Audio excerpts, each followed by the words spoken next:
चप्पल तो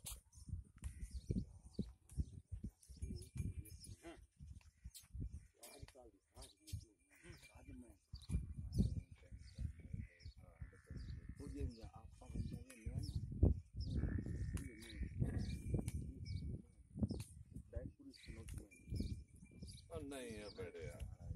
मुस्तफा ही ना कितना करोगे मंडी के इसके दिमाग में रहता है उसके उसी मंडी मंडी के दइए लोग किसे दिमाग हाथ